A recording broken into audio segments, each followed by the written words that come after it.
پہ ماتمداری ہوگی انشاءاللہ. صلوات پڑھے محمد و آل محمد.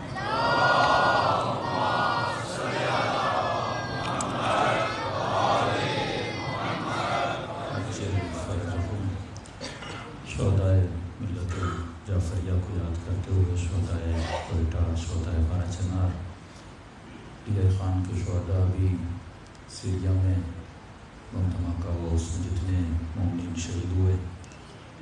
کربلا میں کسی جگہ پہ آگ لگی، تقریباً 7 سے 8 مومنین شہید ہو گئے، ان کو یاد کریں. اور اس سال ہمارے بہت قریبی دوست مولانا سید سفیر سجاد صاحب، ان مولانا کو بھی یاد کریں. جتنے بھی آپ کے مرحومین ہیں، کئی دن ہوتے ہیں اپنے مرحومین کے لیے دعا کرنے کے، ان تمام تر کو یاد کرتے ہوئے ایک مرتبہ سورۃ فاتحہ.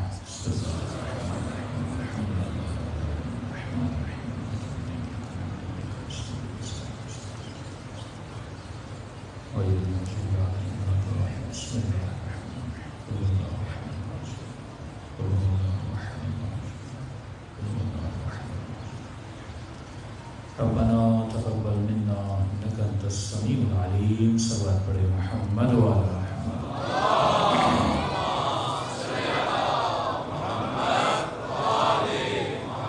بسم اللہ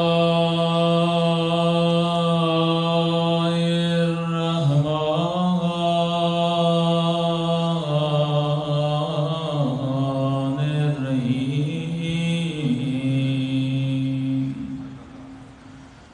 الحمد للہ رب العالمین.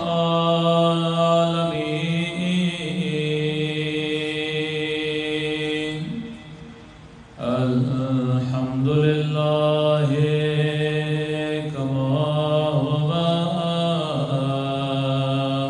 أهله. الصلاة والسلام على سيد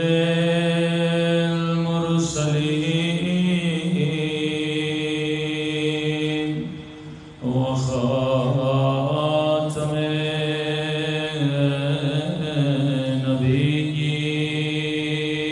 النبيين أبي القاسم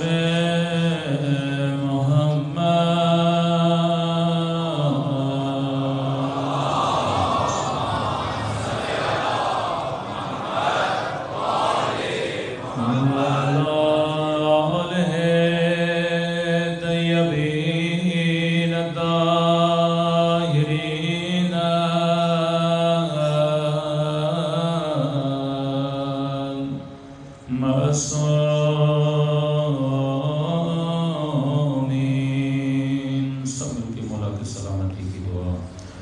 اللہم کل ولیک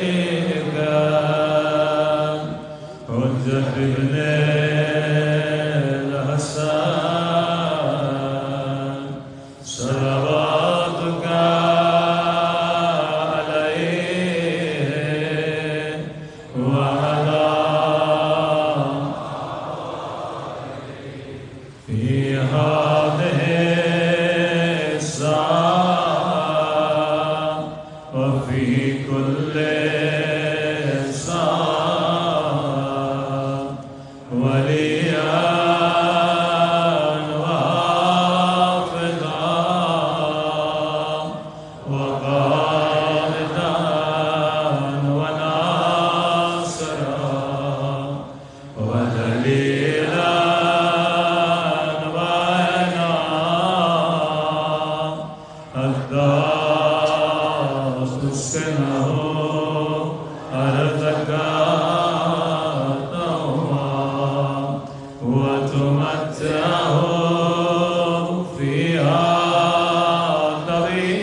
أمري واحلل عقدة من لساني يفقهوا قولي أما بعد فقد قال رسول الله صلى الله عليه وآله وسلم إن الحسين مصباح الهدى وسفينة النجاة صلوات بر محمد وآل محمد.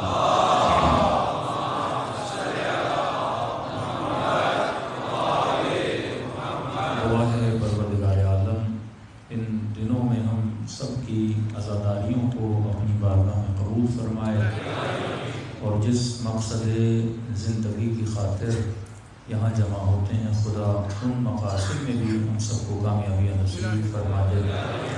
اگر زحمت نہ ہو یہ لائٹ آپ بند کر دیں گے، بہت آنکھوں کو تکلیف دے رہی ہے. بار دیگر صلوات پڑھے محمد وآل محمد.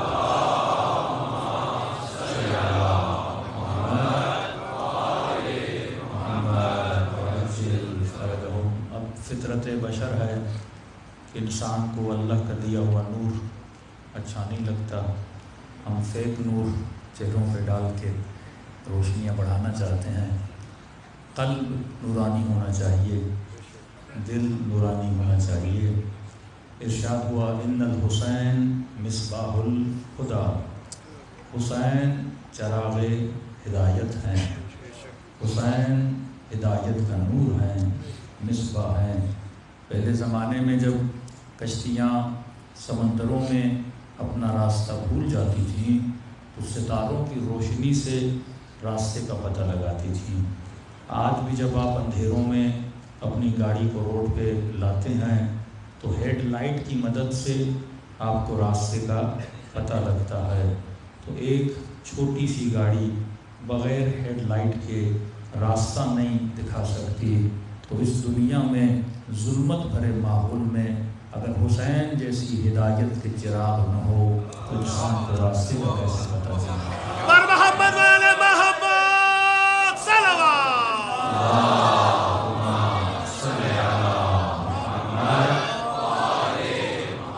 واقعاً یہ نبی کا فرمان انسان کو آج کے ماحول میں بھی کل کے ماحول میں بھی سمجھنا چاہیے تھا کہ جب تو ظلمتوں میں گھیر جائے، جب ظلمتیں تمہیں پکڑ لیں تو ان ظلمتوں میں اگر کوئی چراغ ہے تو وہ حسین ابن علی ہیں. ہر زمانے میں یہ تھا. اب الفاظ بدل بدل کے سمجھایا گیا. کبھی کہا علی مع الحق والحق مع علی، علی حق کے ساتھ ہے، حق علی کے ساتھ ہے. مطلب جب کبھی بھی تجھے شک ہو کہ حق کہاں جا رہا ہے تو یہ نہ دیکھنا کہ حق کا نعرہ لگانے والے کہاں جا رہے ہیں، یہ دیکھنا کہ علی کہاں جا رہے ہیں. نعرہ حیدری پر محمد والے محمد صلوات.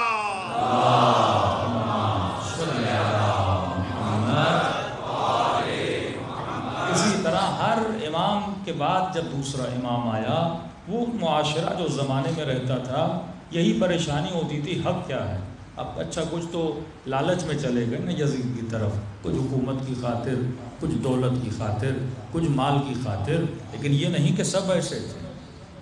کچھ ایسے تھے جو واقعاً سمجھتے تھے کہ بنو امیہ حق پر ہیں، اپنی جانیں قربان کرتے تھے. تاریخ کربلا میں ملتا ہے کہ شب عاشور غسل شہادت کر رہے تھے کہ کل ہم امام حسین کو قتل کرنے کے بعد اگر مارے گئے تو کیا کہلائیں گے؟ شہید کہلائیں گے. یہ مسجدوں میں، یہ روزوں پر، یہ امام باڑوں میں، یہ روڈوں پر جو اللہ اکبر کہہ کے اپنے وجود کو اڑا رہا ہے، آپ کیا سمجھتے ہیں کہ یہ لالچ کی وجہ سے کر رہا ہے؟ نہیں، یہ اس لیے کر رہا ہے کیونکہ جو کر رہا ہے اسے کیا سمجھ رہا ہے؟ حق سمجھ رہا ہے. مسئلہ یہ ہے کہ اس نے جس چراغ کو چنا ہے وہ چراغ نہیں ہے. جسے وہ ہدایت سمجھ رہا ہے وہ ہدایت نہیں ہے. نوح کا بیٹا بھی سمجھتا تھا کہ پہاڑی تک پہنچ جاؤں گا اور بچ جاؤں گا، لیکن نوح کہتے رہے نہیں میرے لال، اگر کشتی نجات ہے تو یہ ہے جس پہ نبی سوار ہے. تو کشتیاں ہزاروں ہوں گی، کشتیوں کو نہ دیکھا کرو، سوار کو دیکھا کرو. اگر سوار حسین ہے تو اس کے سواری بھی جنتی بن جاتے ہیں. دو باتیں رسول نے فرمائیں، فرمایا حسین چراغ ہدایت ہے، وسفینۃ النجات، اور کشتی نجات ہے. ایک مرتبہ آپ کہتے ہیں مولانا ہم نے کراچی جانا ہے، راستہ بتائیے۔ مومن کہتا ہے مولانا میں نے کربلا جانا ہے، کیسے جاؤں؟ کچھ کہتا ہے حج کرنا ہے، کیسے کروں؟ تو ہم کہتے ہیں پاسپورٹ کا لینا ضروری ہے، ویزا کا لگنا ضروری ہے، کچھ پیسے بھی ہونے چاہیے، بائی روڈ یا بائی ایئر جہاز پہ چڑھو گے، فلاں جگہ پہ اترو گے تو اس سرزمین کا نام مثلاً کربلا ہے یا مکہ ہے۔ میں نے آپ کو کیا بتایا؟ ایڈریس بتایا، لیکن فرمایا حسین وہ امام ہے جو صرف ایڈریس نہیں بتاتا، وہ سفینۃ النجات، وہ تجھے دکھاتا بھی ہے، کشتی پہ بٹھا کے جنت تک لے بھی جاتا ہے۔ پر محمد والے محمد صلوات۔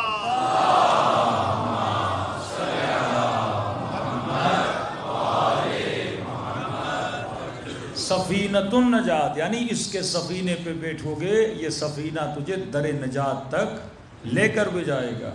اب ذہن میں سوال پیدا ہوتا ہے یہ کشتی واقعاً ہے کیا؟ آج اگر کوئی مومن اس کشتی میں بیٹھنا چاہتا ہے، یہ کشتی کیا ہے؟ کوئی لکڑی کی کشتی ہے، کوئی گاڑی ہے، اس میں مومن بیٹھ جائے اسے نجات مل جائے؟ واقعاً ہے کیا یہ کشتی ہے نجات؟ آغائے فلسفی بہت بڑے عالم دین ایران کے ایک مرتبہ اہل سنت کے علاقوں میں گئے، دیکھا کہ جوان نماز کی پابندی نہیں کر رہے، حجاب کم ہوتا جا رہا ہے، معاشرے میں گناہ بڑھتا جا رہا ہے۔ تو ظاہر ہے جس معاشرے میں جب گناہ بڑھتا ہے تو سب سے زیادہ ذمہ داری علماء کی ہوتی ہے۔ اللہ ان سے پوچھے گا کہ جن کے سروں پہ امامے تھے، جو پیش امام تھے، جو مسجدوں میں تھے، ان کی ڈیوٹی ہے کہ لوگوں کو دین کی طرف راغب کریں۔ تبھی امام اپنا سب کچھ لگا دیتا ہے کہ کل قیامت کے دن خدا یہ بولے کہ اے میرے ولی تیری ڈیوٹی تھی لِآمِرَ بِالْمَعْرُوفِ وَأَنْهَى عَنِ الْمُنْكَرِ، تو تو نے کیا کیا؟ تو شاید کوئی اور جواب نہ دے سکے، لیکن اہل بیت کے پاس تو جواب موجود ہے کہ خدایا ہم نے دین کے لیے سب کچھ کیا دیا؟ لٹا دیا۔ ایک حرف نہیں کوئی بول سکتا کہ اہل بیت نے بقائے دین کے لیے کچھ نہ کیا ہو۔ جانوں کو نذرانہ دے کے یہ دنیا کو بھی پیغام دیا اور رب کو بتایا کہ ہم نے اپنی ڈیوٹی کیا کر دی؟ پوری کر دی۔ آغائے فلسفی کہتے ہیں میں نے اس علاقے کے مولویوں کو جمع کیا اور کہا کہ بندگان خدا تمہیں کیا ہو گیا؟ مسجدوں میں رش کیوں کم ہے؟ بے دینی کیوں پھیل رہی ہے؟ لوگوں میں دین گریز کیوں بنتے جا رہے ہیں؟ لوگ دین سے بھاگ رہے ہیں، کیوں نہیں تم لوگ تبلیغ کرتے؟ کیا نہیں پتا امر بالمعروف کی اہمیت کیا ہے، نہی عن المنکر کی اہمیت کیا ہے؟ اب سارے بیچارے مولوی سنتے رہے، آغائے فلسفی تقریر کرتے رہے۔ آغائے فلسفی کہتے ہیں جیسے میری تقریر ختم ہوئی ایک اہل سنت کا عالم کھڑا ہو گیا، کہنے لگا آغائے فلسفی جو آپ کے پاس ہے وہ ہمارے پاس نہیں ہے۔ آپ آج ہمیں ڈانٹ رہے ہو کہ تبلیغ کیوں نہیں کرتے، کہ مسئلہ یہ ہے کہ ہمارے پاس حسین نہیں ہے، تم شیعوں کے پاس حسین ابن علی ہے۔ ہم جوانوں کو جمعے پہ تھوڑے بہت لوگ جمع ہو جاتے ہیں، ایک دو خطبے سنا دیتے ہیں، لیکن جو اپرچونٹی تم لوگوں کے پاس ہے کہ نام حسین پہ ہزاروں لوگ جمع ہو جاتے ہیں، تم کو زحمت نہیں کرنی پڑتی، ایک اشتہار لگانا پڑتا ہے کہ مجلس حسین ابن علی، اور لوگ خود آ جاتے ہیں۔ تم بڑی آسانی سے تبلیغ کرتے ہو کہ ہمارے جمعے میں بڈھے تو آ جاتے ہیں، خواتین نہیں آتی، بچے نہیں آتے، لیکن اللہ نے تم لوگوں کو جو نعمت دی ہے فرش حسین کے نام سے کہ بچے بھی بیٹھتے ہیں اس فرش پر، بوڑھے بھی بیٹھتے ہیں اس فرش پر، جوان بھی بیٹھتے ہیں اس فرش پر، خواتین بھی وہاں پر آتی ہیں، تو فرمایا جو نعمت حسین کے نام سے خدا نے آپ کو دی ہے وہ ہمیں یہ نعمت نہیں دی ہے۔ پر محمد والے محمد صلوات۔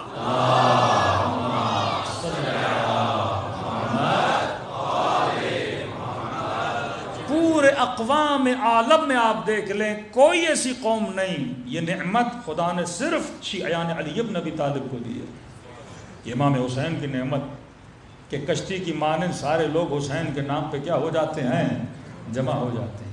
اب سوال یہ ہے کیا صرف جمع ہونے سے ہمیں نجات مل جائے گی؟ کیا صرف مجلسوں میں آنے سے ہمیں نجات مل جائے گی؟ علماء فرماتے ہیں پہلے تو یہ بات یاد رکھ کہ اکثر لوگ اعتراض کرتے ہیں، کیونکہ معاشرہ عقل کا ہے، اعتراض یہ کیا جاتا ہے کہ بھائی آپ مجلس میں جاتے کیوں؟ واقعاً مجلس میں ہم کیوں آتے ہیں؟ تو کسی نے بول دیا کہ ہم 10 دن مجلس مناتے ہیں، امام حسین کا غم سنتے ہیں، شہادت حسین سنتے ہیں۔ اس نے کہا یار یہ بات تو بڑی عجیب ہے کہ 61 ہجری میں ایک واقعہ ہوا 1000 سال سے زیادہ گزر گیا، آپ ریپیٹڈلی اپنی قوم کو ایک واقعہ سنا رہے ہو، اور ایک واقعہ سنانے کے لیے اتنا خرچہ، علم بنائے جائیں، مجلسیں کی جائیں، خطیب ذاکر بلائے جائیں، نظر و نیاز کیا جائے، کہ کروڑوں کا آپ لوگ خرچہ کرتے ہو کیا سنانے کے لیے؟ ایک واقعہ سنانے کے لیے، ایک قصہ سنانے کے لیے، ایک کہانی سنانے کے لیے۔ تو کہنے لگا کہ ہم بھی کہتے ہیں عالی مقام امام حسین پہ بڑا ظلم ہوا، یزید بڑا ظالم تھا، لیکن ہم اتنا خرچہ نہیں کرتے، اگر ہم نے کرنا بھی ہو تو ہم یہ پیسہ کہاں لگاتے ہیں؟ اسکول پہ لگا دیتے ہیں، یہ پیسہ کہاں لگاتے ہیں؟ کوئی غریب خانہ بنا دیتے ہیں، کوئی یتیم خانہ بنا دیتے ہیں۔ آپ لوگ جو کروڑوں خرچ کر رہے ہو کس کے لیے؟ ایک واقعہ سنانے کے لیے، اور وہ واقعہ جو قوم نے سنا ہوا ہے کہ حضرت حسین کیا ہو گئے؟ شہید ہو گئے۔ تو پہلی بات تو یہ، کتنے واقعے ہیں قرآن میں؟ ہر سال اپنی تراویحوں میں ہم یہ واقعے بار بار کیوں پڑھتے ہیں؟ کتنی فضیلت کے ڈیلی قرآن پڑھو، ڈیلی قرآن پڑھو۔ اچھا اس قرآن میں ہے کیا؟ 6000 اگر آیتیں ہیں تو 2000 آیتیں واقعات پر مبنی ہیں، 270 سے زیادہ قرآن میں قصے پروردگار عالم نے بتائے۔ تو اگر قصہ سنانا عبث ہوتا تو خدا اتنے قصے کیوں سناتا؟ اگر یہ کتاب ہدایت ہے تو 2000 آیتیں قصوں پر مبنی کیوں ہیں؟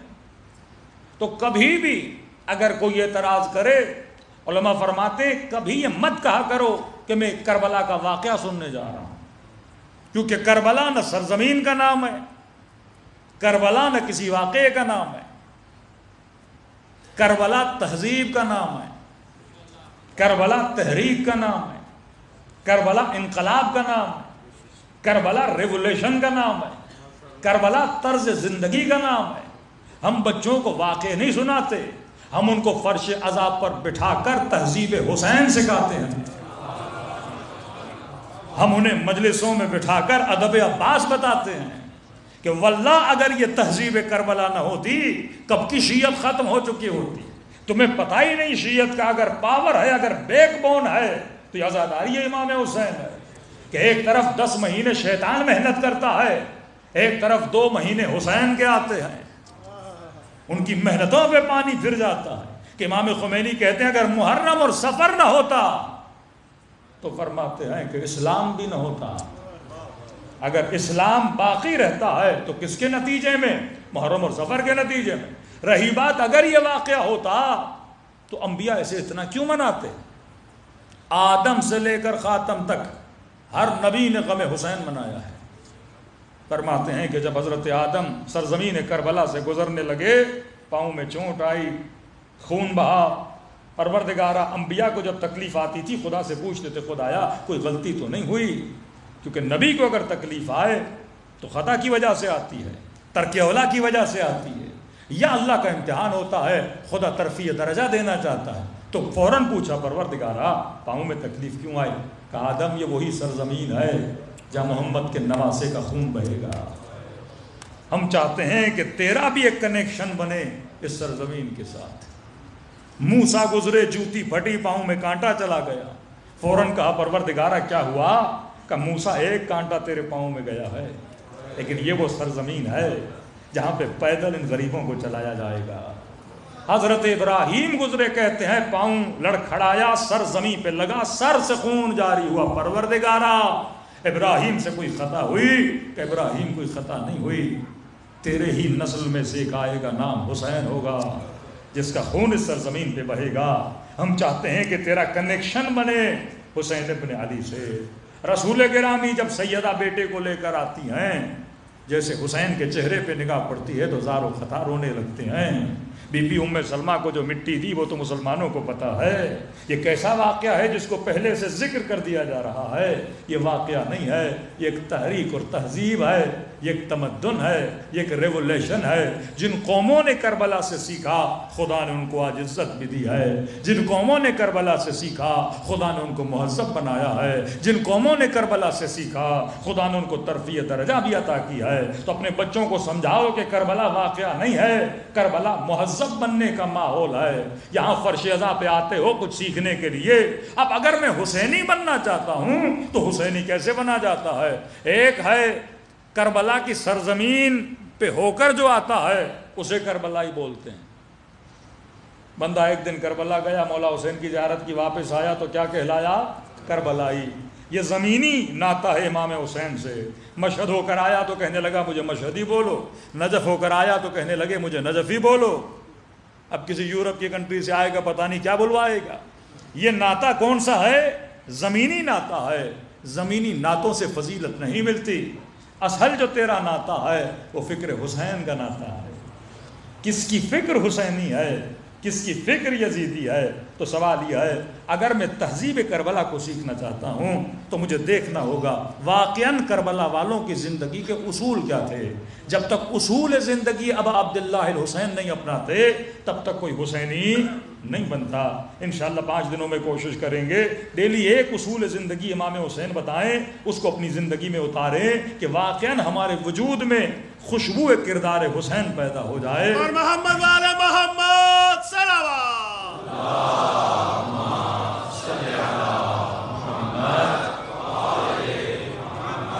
اصول کا مطلب جن اصولوں اور پلرز کے تحت اہل بیت زندگی گزارتے تھے۔ مثلا ایک بھائی آپ کو بولتا ہے کہ بھائی میرے دل میں بھی غم حسین ہے، شیعہ بھی بولتے ہیں میرے دل میں غم حسین ہے۔ اب مجھے کیسے پتا چلے کس کے دل میں غم ہے؟ باطن جب تک ظاہر نہ ہو بندے کا پتہ نہیں لگتا۔ ایک آدمی بولے ہم آپ سے بڑی محبت کرتے ہیں، بڑی ارادت رکھتے ہیں، بھائی مجھے کیسے پتہ چلے کہ آپ مجھ سے محبت بھی کرتے ہو، ارادت بھی رکھتے ہو؟ بندہ خدا کو بولے خدایا میں تیرا بڑا عاشق ہوں، اللہ کو کیسے پتہ چلے تو اس کا عاشق ہے؟ نشانیاں ہوتی ہیں نا۔ ہم شیعہ کہتے ہیں ہمارے دل میں غم ہے، اب دنیا بولے گی ہمیں کیسے پتہ چلے؟ ہم کہتے ہیں محرم میں شیعوں کی آنکھوں کو دیکھ لو، آنسو بتاتے ہیں کہ دل میں کیا ہے؟ غم ہے۔ ولادت کا دن آتا ہے، چہرے کی مسکان بتاتی ہے کہ بندہ اہل بیت کی خوشیوں میں کتنا خوش ہے۔ کہتے ہیں ماتم، بھائی ماتم اظہار غم ہے، آنسو اظہار غم ہے۔ کیسے دنیا کو بتائیں کہ ہم کتنے غمگین ہیں؟ اظہار کر کے بتاؤ گے نا۔ محفل لعب و لہب میں ایک بندہ کیسے بتاتا ہے؟ ناچ کے بتاتا ہے نا کہ میں کیا کر رہا ہوں۔ بندے کے اعمال بتاتے ہیں کہ وہ کس جگہ سے اس کا تعلق ہے۔ تو اسی طرح اگر کوئی بندہ خوش ہوتا ہے ہنس کے بتاتا ہے میں خوش ہوں۔ اسی طرح اصول زندگی اہل بیت کا مطلب یہ ہے کہ اگر مولا علی کا لقب ہے امام المتقین، صاحب تقوی، کیسے پتہ چلے کہ علی متقی ہے؟ مثلا یا آپ یہ پڑھتے ہیں کہ سیدہ فرماتی ہیں ترتعش وجودہا، مصلی عبادت پہ کھڑی ہوتی تھیں، وجود کا حصہ حصہ کانپتا تھا۔ یا امام حسین زیارت دعائے عرفہ میں یہ فرمائیں کہ الہی اخشاک کانی اراک، اے خدا حسین تیری عبادت ایسے کرتے ہیں جیسے حسین تجھے دیکھ رہے ہیں۔ تو ایک لفظ میں ادا کرتا ہوں لیکن واقعاً اس لفظ پر میرا ایمان ہے کہ نہیں یہ کیسے پتہ چلے گا؟ ایک اصول زندگی امام حسین ابی عبداللہ الحسین مولا علی جو کھلم کھلا اصول تھا جو اہل بیت کی زندگی میں نظر آتا تھا، وہ پہلا اصول جس کو آج ڈسکس کریں گے فرماتے ہیں وہ اصل تھا خوف پروردگار عالم۔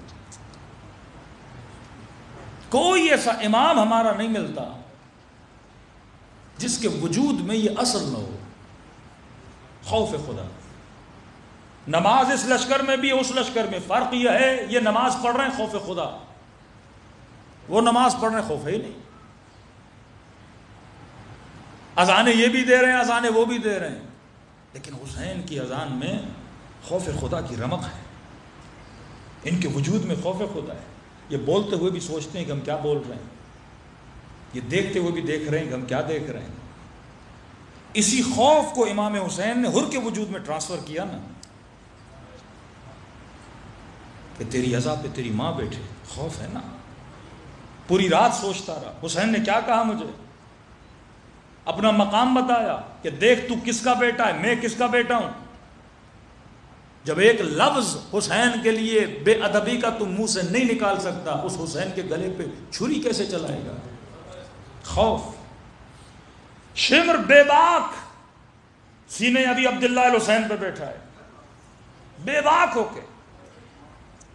کیوں اختلاف ہے کہ مولا حسین کا سر کس نے قلم کیا؟ کبھی کہتے ہیں سنان نے کیا، کچھ کہتے ہیں شمر نے کیا. 7 نام آتے امام حسین کے سر قلم کرنے والوں کے لیے. نام اس لیے آتے ہیں کیونکہ گئے سب تھے، جرت کسی کو نہیں ہوئی.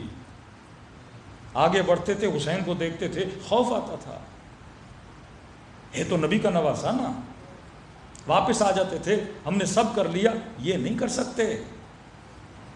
شمر آخر میں آگے بڑھا، سینے حسین پہ سوار ہوا. اس وقت بھی امام کہہ رہے ہیں مجھے دیکھ، میں کون ہوں، مجھے دیکھ. کیا تو جانتا نہیں میں کس کا نواسا ہوں؟ روایت میں ملتا ہے کہ مولا بار بار اسے متوجہ کرنا چاہتے تھے کہ پہچان میں کون ہوں. یہ ہونٹ جو تو دیکھ رہا ہے یہ وہی ہیں جس پہ نبی بوسہ دیا کرتے تھے. یہ چہرہ وہی ہے جس پہ میرے نانا بوسے دیا کرتے تھے. متوجہ کر رہے ہیں کہ شمر، تاکہ تھوڑا سا اس کے دل میں کیا پیدا ہو جائے، خوف پیدا ہو جائے. یہاں تک کہ روایات میں جب لئی خنجر چلانے لگا، گلا نہیں کٹ رہا تھا، پوچھنے لگا کہ حسین میں چھری چلا رہا ہوں، گلا کیوں نہیں کٹ رہا؟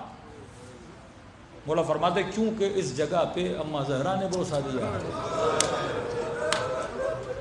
یہ بوسگائے رسول ہے، خنجر نہیں چلے گا. تبھی امام زمانہ فرماتے اس نے گلا آگے سے نہیں کاٹا، اس نے گلا پیچھے سے کاٹا. خوف جب وجود سے ختم ہو جائے تو انسان قاتل بنتا ہے. یہ نہیں کہ کلمہ وہ نہیں پڑھتا تھا. آج مسئلہ خوف پروردگار عالم کا ہے. اہل بیت کی زندگی میں جو سب سے زیادہ چیز نظر آتی تھی اللہ کا خوف، اور آج معاشرے میں جو سب سے زیادہ کم ترین چیز پائی جاتی ہے، نماز کی کمی نہیں، روزوں کی کمی نہیں، تسبیحوں کی کمی نہیں، اللہ اللہ کی کمی نہیں، مولویوں کی کمی نہیں، مفتیوں کی کمی نہیں. کمی ہے تو خوف خدا کی کمی ہے. اور یہ وہ چیز ہے جو اہل بیت کے وجود میں بارز ترین صفت، خوف پروردگار عالم. وسط میدان میں کوئی خاتون یا کوئی مولالی سے مسئلہ توحید پوچھنے آتا ہے، ابن عباس کہتے ہیں چلا جا، میدان میں تو مسائل پوچھ رہا ہے. امام فرماتے ڈانٹتے ابن عباس، علی اسی لیے تو جنگ لڑ رہا ہے. وسط میدان میں مولا اس کا عقیدتی مسئلہ حل کرنے لگے. یہ خوف خدا. جنگ چل رہی ہے، وسط جنگ میں امام حسین مصلی بچھا کے اذان دیتے ہیں، نماز پڑھاتے ہیں، یہ بتانے کے لیے کہ حسین کے وجود میں خوف پروردگار عالم کتنا ہے. اب دعویٰ تو سب کرتے ہیں کہ ہمارے وجود میں اللہ کا خوف ہے. پتہ کیسے چلے کہ واقعاً میرے وجود میں اللہ کا خوف ہے کہ نہیں؟ معصوم فرماتے اس کی 5 نشانیاں ہیں. اگر خوف خدا ہے، چیک اینڈ بیلنس کرو نا. اب بولے میں علی کا بڑا ماننے والا ہوں، بھائی مجھے کیسے پتہ چلے؟ کیا بڑے نعرے سے پتہ چلتا ہے تو علی کا بہت زیادہ مارنے والا ہے؟ کیا لمبی صلوات سے پتہ چلے گا اب رسول کے بہت زیادہ ماننے والے ہو؟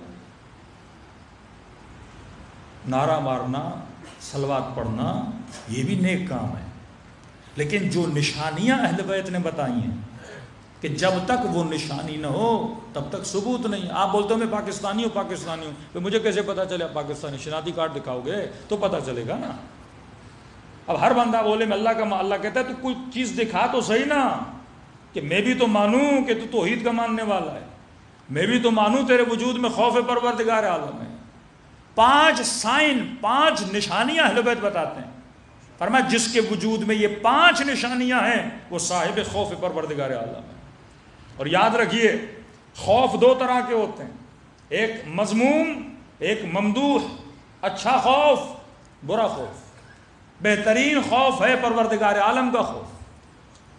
وہ خوف جو برا ہے وہ یزید کا خوف ہے، وہ ظالم کا خوف ہے جس سے ہم ڈرتے ہیں. مال کے کھونے کا خوف، بیٹے کے جانے کا خوف، بیوی کے چھوڑنے کا خوف، کسی کے مرنے کا خوف، اپنے بیمار ہونے کا خوف. یہ بھی سارے تو خوف ہے نا. الا ان اولیاء اللہ لا خوف علیہم ولا هم یحزنون. جو اللہ کے ولی ہیں ان کے وجود میں کوئی خوف نہیں ہوتا، اور ساتھ میں کہا غم نہیں ہوتا. کیونکہ غم بھی خوف کے ساتھ آتا ہے. جب خوف آتا ہے تو غم آتا ہے. کھونے کا غم، مقروض ہونے کا غم، بیمار ہونے کا غم، یہ سارے غم ہوتے ہیں. اور شیطان بھی انہی چیزوں سے ڈراتا ہے. میری نہیں مانو گے تو مار دوں گا، بیٹا چھین لوں گا، فقیر کر دوں گا، زخمی کر دوں گا. یہ شیطان کے حربے ہوتے ہیں. لیکن کہ اولیاء اللہ اگر خوف رکھتے ہیں خدا کا، اس کے علاوہ کسی کا خوف نہیں رکھتے. اس کی مثال میں آپ کو اس طرح دوں کہ ایک بندہ اگر قانون کو فالو کرے، مثلا آپ ہائی وے پہ گاڑی چلا رہے ہیں، ڈرائیونگ لائسنس بھی ہے، اسپیڈ بھی آپ لمٹ میں چلا رہے ہو، ہر چیز کو فالو کر رہے ہو. جو قانون سے ڈرتا ہے وہ پولیس سے نہیں ڈرتا. پولیس سے کون ڈرتا ہے؟ جو قانون سے نہیں ڈرتا. جب آپ قانون کو فالو نہیں کرو گے، اسپیڈ لمٹ حد سے بڑھ جائے گی، پولیس والے پہ نگاہ پڑے گی، دل میں کیا آئے گا؟ خوف آئے گا. روک نہ لے، فائن نہ کر لے. تو جو قانون سے نہیں ڈرتا وہ پولیس سے ڈرتا ہے. جو قانون سے ڈرتا ہے وہ پولیس سے نہیں ڈرتا. اسی طرح جو خدا سے ڈرتا ہے وہ لوگوں سے نہیں ڈرتا. اور جو لوگوں سے ڈرتا ہے وہ پھر اس کا مطلب ہے وہ خدا سے نہیں ڈرتا. شریعت پروردگار عالم اسی کا نام ہے. جو حدود الہی کا خوف رکھتا ہے پھر وہ لوگوں کا خوف نہیں رکھتا. آیت اللہ العظمیٰ شیرازی سے ان کے شاگردوں نے پوچھا کہ قبلہ آپ کو پتا چلے 1 ہفتے کے بعد آپ مر جائیں گے، یہ بتائیے زندگی میں کون سا کام کریں گے؟ تو مثلا خدا نخواستہ کسی مومن کو خدا نخواستہ کینسر ہو جائے اور ڈاکٹر بولے آپ 6 مہینے کے مہمان ہو، تو آپ کون سا کام کرو گے؟ اصلاً آپ کو رات ملک الموت آ کے بتا دے بھائی جمع کرو، ہفتے میں جانے والے ہو، تو آپ سوچیے آپ کون سا کام کریں گے؟ کسی نے کہا نماز پڑھوں گا، کسی نے کہا تہجد پڑھوں گا، کسی نے کہا قرضوں کو ادا کروں گا، کسی نے کہا رشتہ داروں سے بدتمیزیاں کی ہیں معافیاں مانگوں گا، کسی نے کہا غیبتیں کی ہیں معافیاں مانگوں گا. ہاں سب بولتے رہے. آغائے شیرازی سے پوچھا کہ قبلہ اگر آپ کو پتا چلے ہفتے کے بعد آپ جانے والے، آپ کیا کریں گے؟ بڑے سکون سے بولا وہی کروں گا جو روز کرتا ہوں. علی والے کی زندگی ایسی ہوتی ہے، وہ یہ نہیں کہ موت کی خبر سن کے خود کو سیٹ کرنا شروع کر دے. وہ ہمیشہ اپنے آپ کو کیا رکھتا ہے؟ سیٹ رکھتا ہے. بعض لوگوں جس طرح گاڑیوں کو 6 مہینے گھر میں کھڑا کر دیتے ہیں، اب سفر پہ جانا ہے، اب موبائل بھی چیک کرے گا، ہر چیز چیک کرے گا. لیکن ایک بندہ ڈیلی اپنی گاڑی کو مینٹین رکھتا ہے. اچانک بھی فون آ کے سفر پہ نکلنا، یہ تو تیار رہے گا نا. علی والے کی مثال اسی طرح ہے، وہ ڈیلی بیسس پر خود کو تیار رکھتا ہے. فرماتے رات جب سوتا ہے اسے پشیمانی نہیں ہوتی میں یہ کر لیتا. اس کی زندگی ہوتی ایسی ہے، وہ ڈیلی بیسس پر کیا ہوتا ہے؟ تیار ہوتا ہے. اور یہ تیاری کب آتی ہے؟ جب انسان میں خوف ہے پروردگار عالم ہو. پہلی نشانی فرمائے خوف خدا کو پہلی نشانی، اگر یہ نشانی ہے تو سمجھو خوف خدا ہے. اگر یہ نشانی نہیں ہے تو خوف خدا کی لمٹ تیرے وجود میں کیا ہے؟ کم ہے. صلوات پڑھے محمد وآل محمد.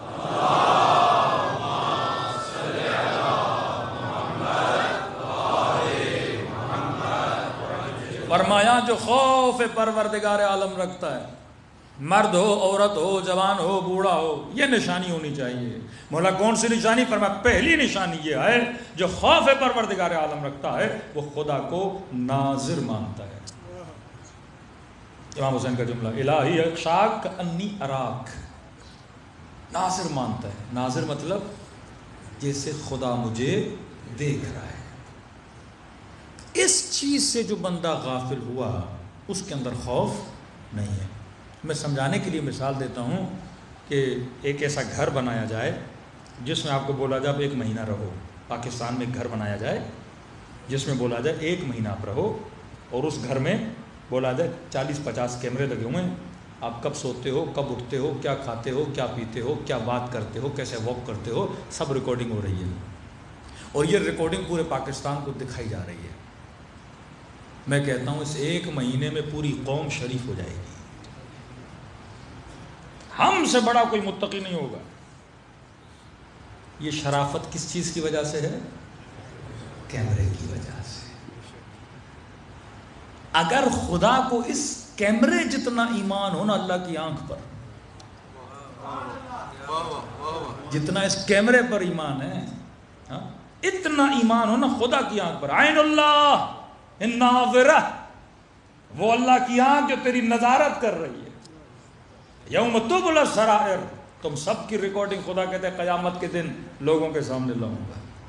کتنا چھپے گا، کتنا چھپائے گا، کتنا خود کو سمجھ رہا ہے کہ لوگ مجھے نہیں دیکھ رہے. اللہ کہتا نہیں، قیامت کے دن دکھاؤں گا. اس دن سے ڈرو جب اسرار عالم کو میں ظاہر کر دوں گا. فرمایا خوف خدا کی پہلی نشانی یہ ہے کہ جو اللہ کو کیا مانے؟ ناظر مانے. عقیدہ کامل آ جائے کہ واقعاً مولا کہاں ناظر مانے. فرمایا علانیہ و سر، پھر نظارت کی بھی نشانی ہے. ناظر مانے علانیہ لوگوں کے سامنے بھی، وہ سرہ، اور جب تنہائیوں میں جاتا ہے اس وقت بھی پروردگار عالم کو کیا مانے؟ ناظر مانے. کہ جب میں اکیلا ہوں تب بھی خدا دیکھ رہا ہے، جب لوگوں میں ہوں تب بھی خدا دیکھ رہا ہے. اچھا ایک ہم لوگوں کا ایک مسئلہ ہے، وہ مسئلہ ہمارا ذاتی ہے. ذاتی مطلب ہماری بناوٹ ایسی ہے، کچھ ایشوز ہماری بناوٹ کی وجہ سے کہ ہم کبھی کبھی غفلت میں چلے جاتے ہیں. کیونکہ ہماری بناوٹ ہے جسم کی. ہم آئینے میں جب خود کو دیکھتے ہیں تو فوراً سمجھتے ہیں یہ کون ہے؟ میں ہوں. جبکہ یہ میں نہیں ہوں، میرا کیا ہے؟ جسم ہے. یہ جسم ہے، مٹیریل جسم ہے جو مٹی میں مل جائے گا. اچھا جب تک ہم دیکھتے نہیں تب تک اس چیز کو محسوس نہیں کرتے کہ ہمارا مسئلہ ہے. کیونکہ عالم مادہ اور مٹیریل اس دنیا میں رہتے ہیں تو محسوسات کو زیادہ ہم محسوس کرتے ہیں. تبھی خدا مثالیں بھی کون سی دیتا ہے؟ جس نے غیبت کی گویا اس نے اپنے مردہ بھائی کا گوشت کھایا.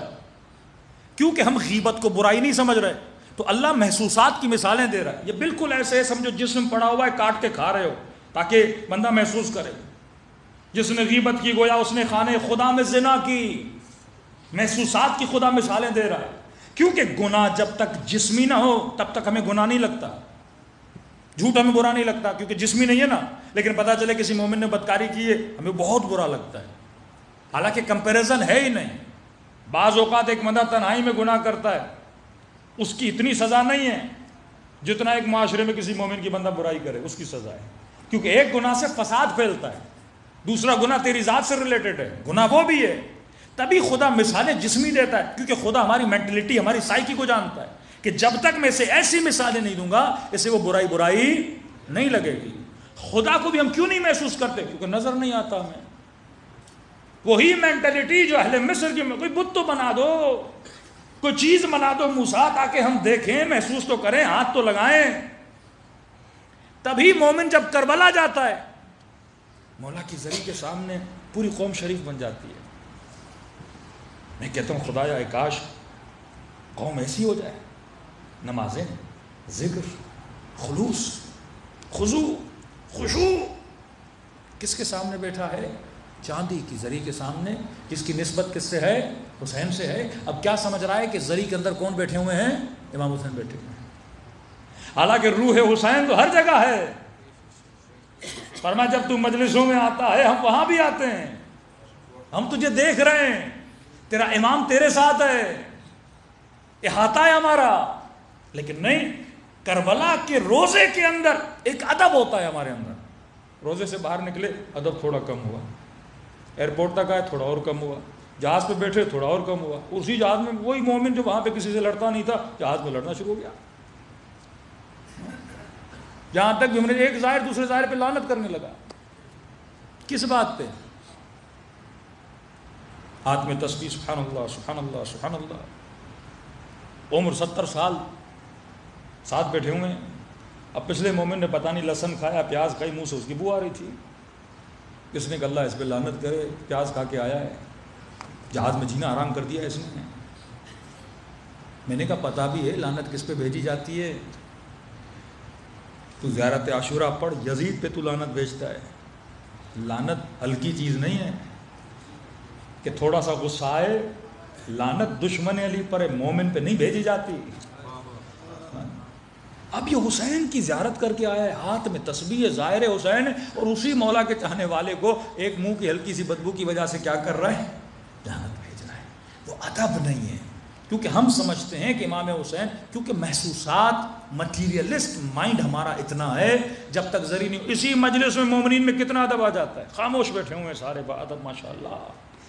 لیکن اسی مجلس سے نکل کے ہم گھر جائیں گے کہ ادب باقی رہتا ہے؟ بھول جاتے ہیں. ہم یہ سمجھ رہے ہیں ممبر کو دیکھ کر، امام بارگاہ کو دیکھ کر کہ امام حسین یہاں پر ہیں. مسجد میں مسلمان جاتا ہے کہتے اللہ وہاں پر ہے. کعبے کی کپڑے اور غلاف کو پکڑ کے سمجھتے اللہ وہیں پر ہے، وہاں بڑا اللہ اللہ کرتا ہے. لیکن تنہائیوں میں جاتا ہے کہاں گیا تیرا اللہ. بازاروں میں جاتا ہے کہاں گیا تیرا اللہ. گھر میں بیٹھتا ہے کہاں گیا تیرا اللہ. موبائل اٹھاتا ہے، کہاں گیا تیرا اللہ؟ کہتے خوف خدا نہیں ہے. خوف خدا کی نشانی یہ ہے کہ ہر وقت ہر لمحہ خدا کو کیا سمجھے؟ ناظر سمجھے. جب تک تو خدا کو ناظر نہیں سمجھتا. ایک جوان ابھی عبداللہ امام حسین علیہ السلام کی خدمت میں آیا. صلوات پڑھیں مولا کی شان پر.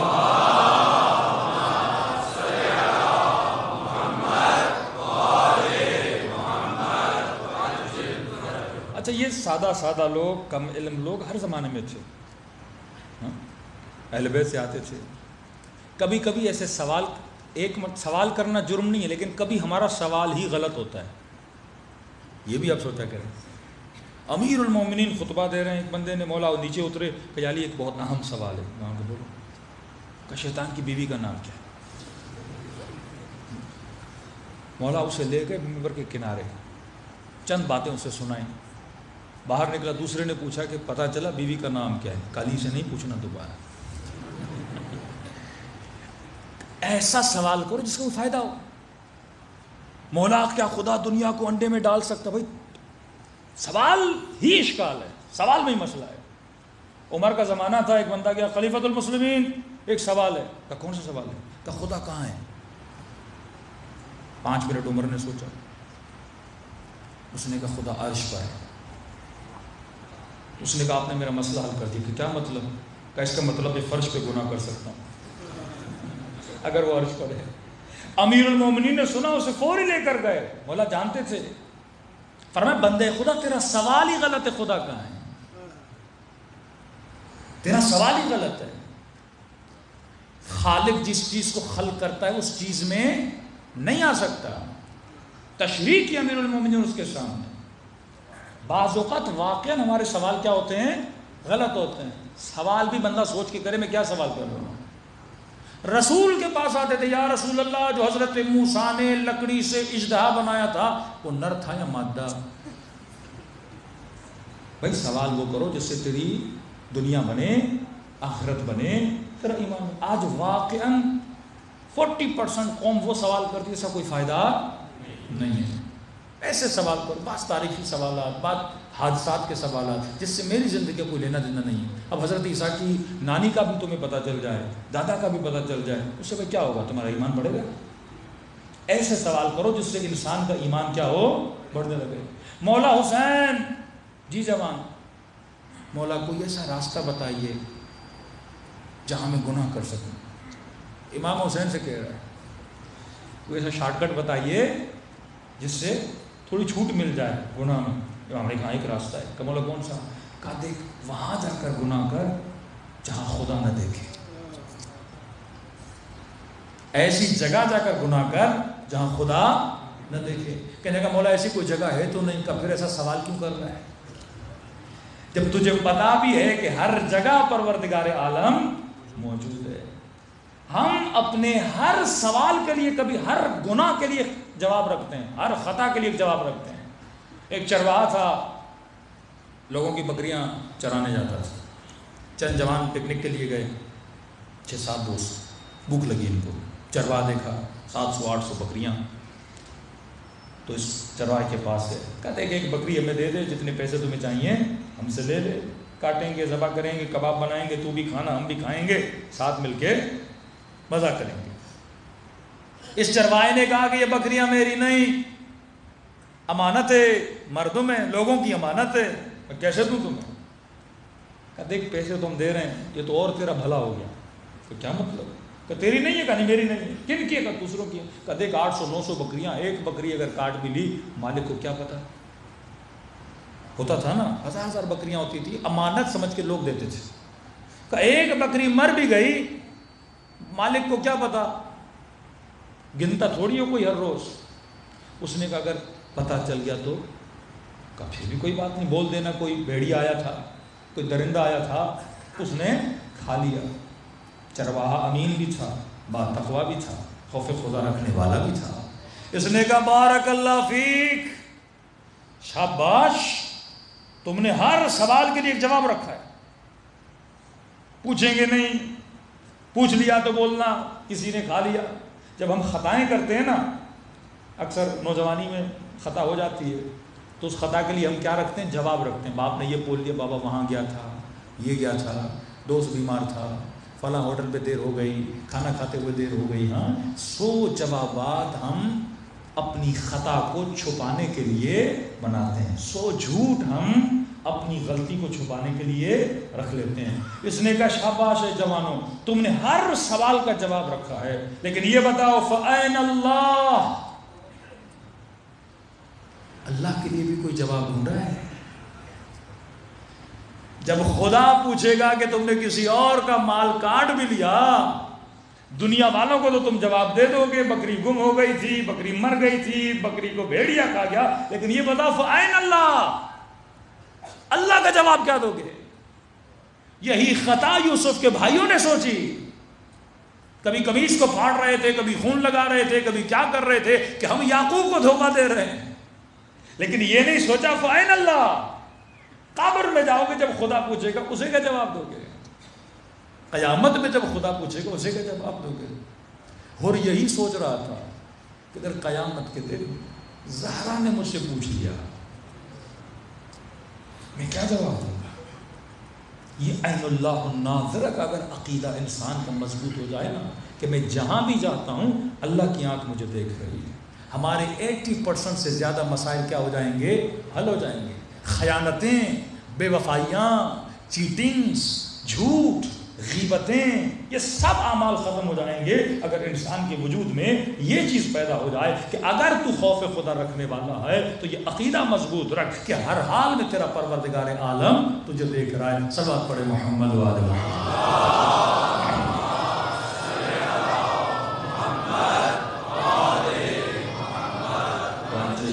دوسری نشانی کا میں ذکر کر رہا ہوں، تفسیر میں کل جاؤں گا، وقت ہو چکا.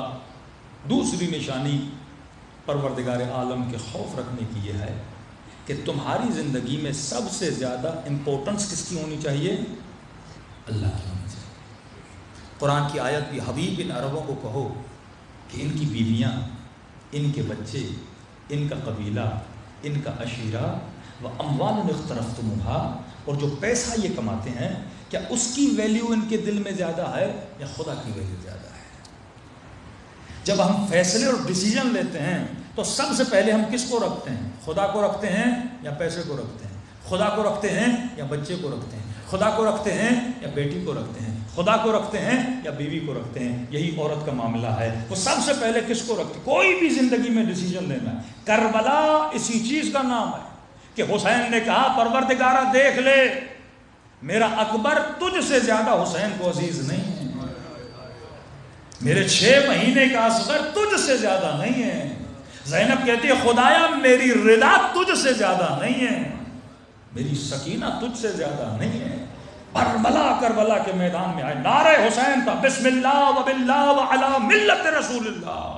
شروع کیا تو نام خدا سے شروع کیا، کہ خدایا سب سے پہلے تو، اس کے بعد اکبر، سب سے پہلے تو، اس کے بعد عباس کے بازو، سب سے پہلے تو، اس کے بعد میری ننھی سکینہ. اس کے علاوہ کربلا میں کچھ بھی نہیں ہے. نو کے نیزہ پہ سر ہے، کس کی تلاوت کر رہا ہے؟ اللہ کی تلاوت کر رہا ہے. سر کٹ رہا ہے، کسے سجدہ کر رہا ہے؟ اللہ کو کر رہا ہے. اور جاتے جاتے جو نعرہ حسین تھا وہ کیا تھا؟ رضا بالرضا و تسلیما لامرہ لا معبود سوا. اے خدا حسین کس کی رضا پہ راضی ہے؟ تیری رضا پہ راضی ہے. کس کے امر کے سامنے حسین تسلیم ہے؟ تیرے امر کے سامنے حسین تسلیم ہے. کیوں؟ کیونکہ تیرے علاوہ حسین کا کوئی معبود نہیں ہے. وَيَبْقَى وَجْهُ رَبِّكَ ذُو الْجَلَالِ وَالْإِكْرَامِ. پرائرٹی زندگی میں کس کی ہونی چاہیے؟ میرے فیصلوں میں خدا کی لمبی اس بحث ہے کہ واقعا ہم اپنی پریکٹیکل زندگی میں، ایک مومن اپنے بھائی، اپنے رشتہ دار، اپنے دوست کی شادی میں جا رہا ہے، پتہ بھی ہے محفل گناہ کی محفل ہے، کیوں جا رہا ہے؟ دوست ناراض ہو جائے گا، بھائی ناراض ہو جائے گا. مطلب تم نے اللہ کو پرائرٹی نہیں دی، کسے دی؟ دوست کو دی نا. علی کا بھائی عقیل، مولا وظیفہ بڑھا. عقیل کتنا سب کو دے رہا ہوں، تیری ضرورتوں کو علی جانتا ہے، کافی ہے کہ میں تیرا بھائی ہوں، زیادہ بڑھا بھائی ہوں. گرم لوہے کو اٹھایا، عقیل کے سامنے رکھا، نابینا تھا، ہاتھ لوہے پہ لگا. علی تو کیسا بھائی ہے؟ بھائی کا ہاتھ جلا رہا ہے. کہ تو کیسا بھائی ہے؟ کہ مجھ سے مخالفت خدا کروانا چاہتا ہے. دنیا کی آگ تو اسے برداشت نہیں ہوتی، جہنم کی آگ کیسے برداشت کر پاؤ گے؟ پریورٹی کون؟ پروردگار عالم. علی مجھے خلیفہ بنا، طلحہ. علی مجھے گورنر بنا، زبیر. طلحہ زبیر. علی گورنر، ہم نے تجھے خلیفہ بنایا.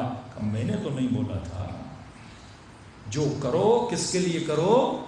خدا کے لیے کرو. جتنی جنگیں لڑی امیر المومنین نے اپنی ذات کے لیے نہیں لڑی، ساری جنگیں پروردگار عالم کے لیے. تو میری زندگی میں فرسٹ پرائرٹی، اہم اور مہم، موسٹ امپورٹنٹ نہیں، موسٹ امپورٹنٹ وجود کس کا ہے؟ اگر خدا کا نہیں ہے تو میرے وجود میں خوف پروردگار عالم نہیں ہے. میں ڈیسیجن جو لیتا ہوں اس کی بنیاد اگر خدا ہو تو وجود میں خوف خدا ہے. یہ اہل بیت تھے جنہوں نے سب کچھ لٹایا خدا کے لیے. امام سجاد فرماتے ہیں آدھی رات کا وقت ہے، وقت نماز ہوتا ہے، نماز تہجد. فرماتے ہیں پٹھی اماں اٹھتی ہیں، وضو کرتی ہیں، جب نماز پڑھنا چاہتی ہیں بیٹھ کے نماز پڑھتی ہیں. پوچھا پھوپھی اماں کوئی تکلیف ہے؟ میں نے پورے سفر میں آپ کو بیٹھ کے نماز پڑھتے ہوئے نہیں دیکھا. فرمایا سجاد میرے لال، زندان میں کھانا بہت کم آتا ہے، میں سارا کھانا بچوں میں تقسیم کر دیتی ہوں. زینب کے بدن میں طاقت نہ رہی، کھڑے ہو کر نماز. بدن میں طاقت نہیں، پر پرائرٹی کس کو دے رہی ہیں؟ پروردگار عالم کو دے رہی ہیں. عجیب روایت ہے. کہتے ہیں شام غریباں جب خیموں کو آگ لگی، یہ ننھی بچی کبھی اس خیمے میں جاتی کبھی اس خیمے میں جاتی. پریورٹی اہل بیت نے کس کو دی؟ کہتے ہیں ایک لئی آگے بڑھا، اس بچی کو تماچے مارے، کانوں سے در چھینے. یہاں بچی چیتا ہوا، روئی، لیکن فرماتے ہیں نوک کے نیزہ سے بچی کے سر سے اس نے مکنا اتارا. حسین کی بیٹی کے 4 سال سر ڈھانپا ہوا ہے. اب یہ برداشت نہیں کیا، سکینہ نے چیخنا شروع کیا کہ اے بدبخت جو لینا ہے لے لے، میرے سر سے ردا نہ ہوتا. کہتے بچی نے دونوں ہاتھ اپنے سر پہ رکھ لیے اور سر اپنے گھٹنوں میں دے دیا کہ کسی کی نگاہ سکینہ کے سر پہ نہ پڑ جائے. اب وہ تو جو لینا تھا لے کے چلا گیا. اٹھی نہیں بچی، کافی دیر تک ویسے بیٹھی رہی، شاید کسی کی نگاہ میرے سر پہ پڑ جائے. اتنے میں بی بی زینب آتی ہیں، کہتی سکینہ سر اٹھا، رو کے کہتی ہے پھوپھی اماں میرا مکھنا لے کے چلا گیا، خوف ہے کسی نامحرم کی نگاہ میرے سر پہ پڑ نہ جائے. زینب رو بھی رہی ہے، سکینہ سر اٹھا. کہ پھوپھی اماں کیسے اٹھاؤں، مجھے کوئی چادر کا ٹکڑا دے دو اپنے سر پہ رکھ. تیسری مرتبہ کا سکینہ سر اٹھا.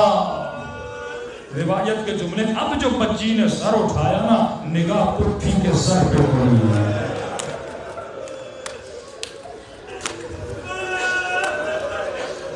اس عالم میں بھی خوف پروردگار. آج کس نو کے نیزہ نے ماؤں بہنوں کے سروں سے چادر اتاری ہے؟ وہ نیزہ ہم خود ہیں جب ہم جاہل بنتے ہیں، وہ نیزہ ہم خود ہیں جب خوف پروردگار عالم نہیں ہوتا. کربلا تہذیب کا نام ہے. یہاں بیٹھ سیکھ کے حسین کی سوچ کیا تھی، یہاں بیٹھ دیکھ کہ زینب کے اصول کیا تھے. اگر وہ اصول تیرے اندر ہے، وہ تحریک تیرے وجود میں اگر جاری نہیں ہوتی، وہ ریولیشن تیرے وجود میں اگر پیدا نہیں ہوتی تو مجلس کا کوئی فائدہ نہیں ہے. جذباتی رونا ہوگا، باقی کچھ نہیں ہوگا. لیکن اگر معرفت حسین لینا چاہتے ہو تو مجلسوں سے فکر حسین لے کر جاؤ. جو حسین سے ملا حر بنا، جو حسین سے ملا زہیر بنا، حسین سے ملا وہاب بنا. آج دنیا یاد کرتی ہے کیونکہ فکر حسین کو لے کے اس جہاں میں چلا گیا. فرمایا یہ مت سمجھنا ہم تم سے پیار نہیں کرتے. ایمان کا درجہ سب کا ایک نہیں ہوتا. کوئی نماز پڑھتا ہے، کوئی کبھی نہیں پڑھتا، کوئی حجاب کرتا ہے، کبھی نہیں کرتا. لیکن حسین پھر بھی بلاتے ہیں، آ جا، یہ کشتی حسین ہے، یہ کشتی تیرے رنگ کو بدلے گی، یہ کشتی تیرے مزاج کو بدلے گی. کم از کم زندگی میں سال میں ایک بار کربلا ضرور جایا کریں اگر عشق کو تر و تازہ کرنا ہے.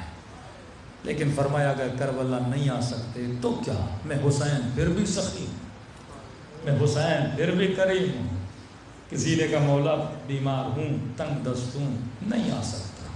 فرمایا کوشش کرا، کیونکہ مرنے کے بعد بہت پچھتائے گا حسین کی زیارت کے ثواب کو دیکھ کر کہ زیادہ کرتا.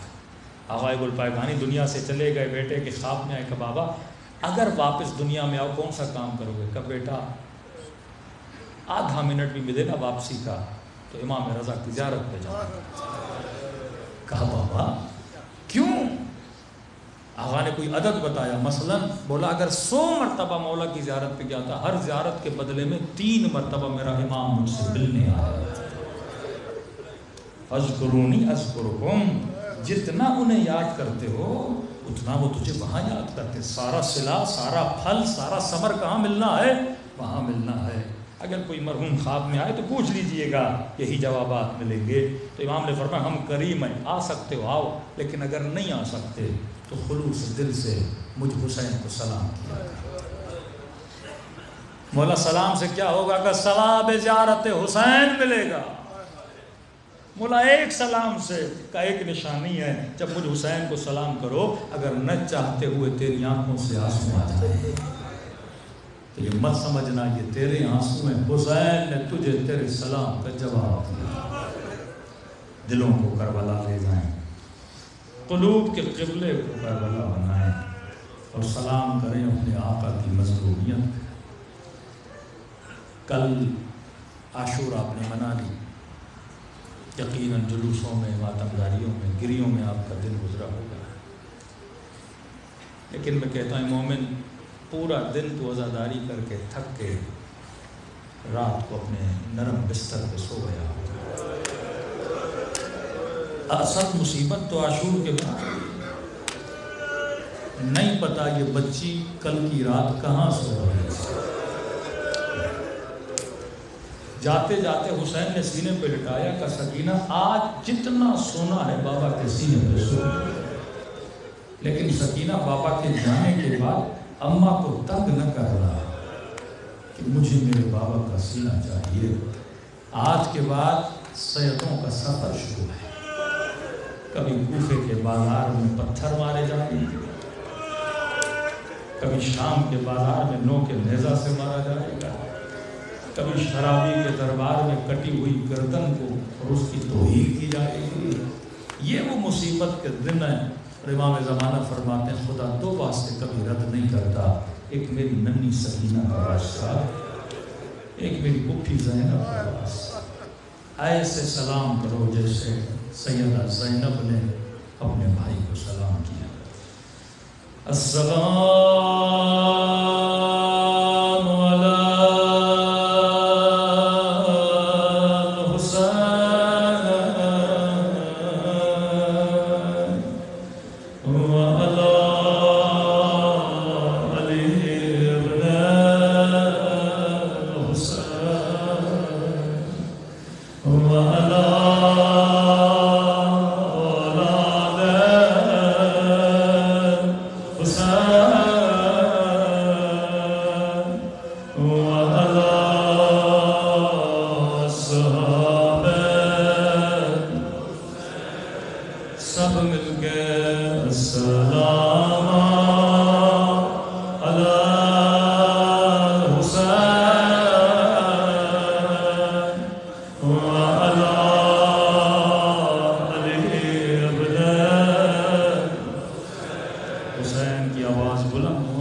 Oh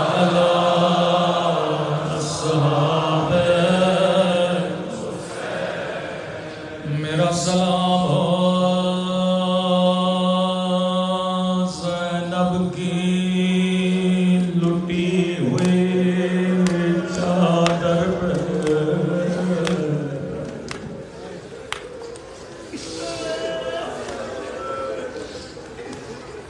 فرمایا ایسے رویا کرو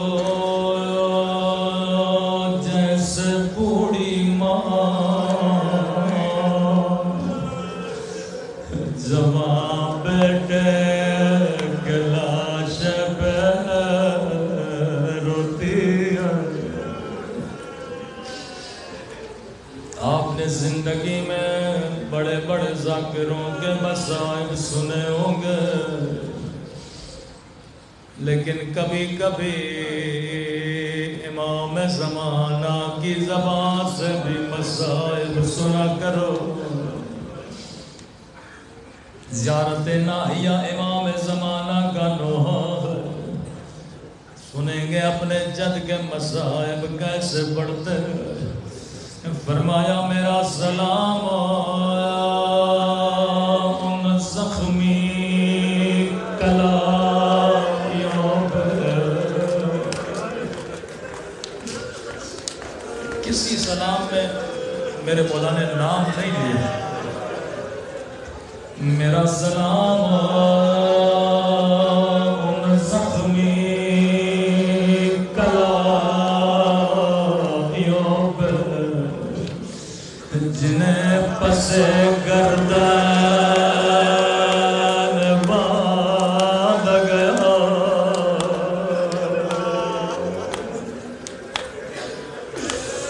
اللہ جانے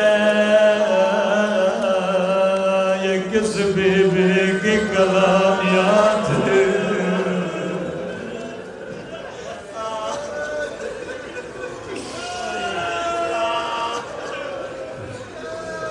میں نے بڑا سوچا امام نے ان کلائیوں کو کیوں یاد کیا۔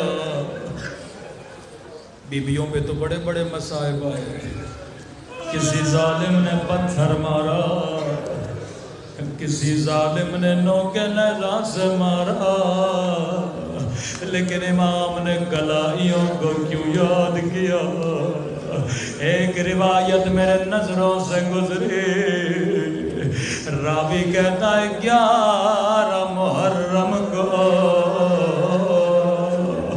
زینب اونٹ سے ایسے گرے جیسے عباس گھوڑے سے گرے تھے۔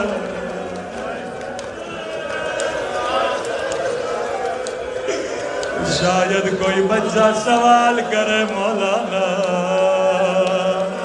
عباس کے تو بازو سلامت نہیں تھے،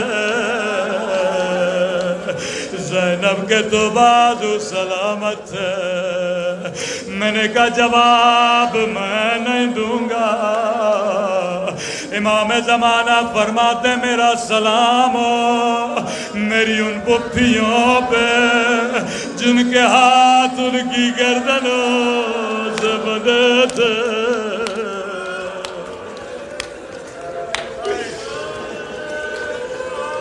آواز تھوڑی بڑھا دیں۔ میں کسی مجمع میں یہ مصائب پڑھ رہا تھا، ایک مومن روتا ہوا اٹھا، کہنے لگا ذاکر عباس گھوڑے سے گرے تھے لیکن زینب اونٹ سے گرے۔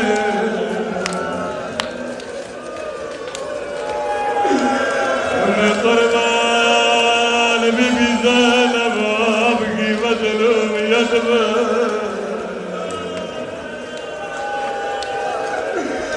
اے خدا تجھے زینب کے بندے ہاتھوں کا واسطہ، کوئی ہاتھ تیری دربار سے خالی نہ جائے۔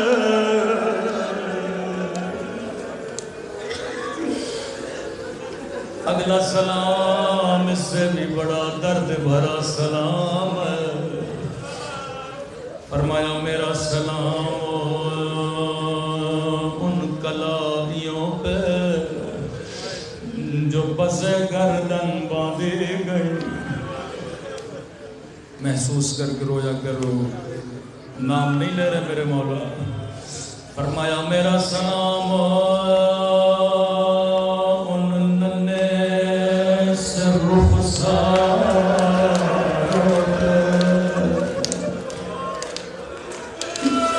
میرا سلام ان ننے سے رخسار جن کا رنگ بدلتا رہا رنگ بدل گیا بلکہ بدلتا رہا کبھی شمر کے تماچوں نے رنگ نیلا کیا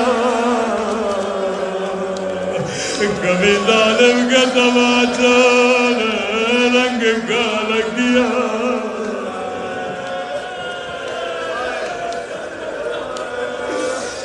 آخری جملہ تمام کرو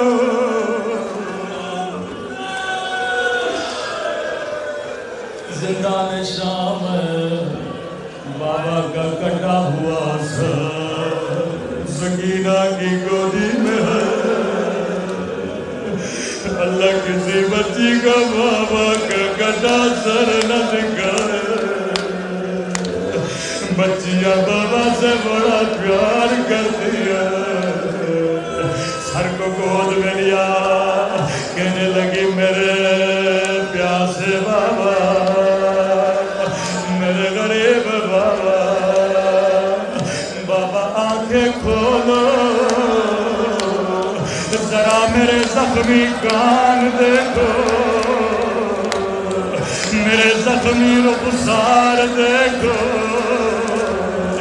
ایسا جملہ کہا حسین کا کلیجہ ہل گیا ہوگا بابا آنکھیں کھولو میرے رخسار دیکھو بابا سکینہ کے رخسار چھوٹے تھے لیکن شمر کا ہاتھ بڑا تھا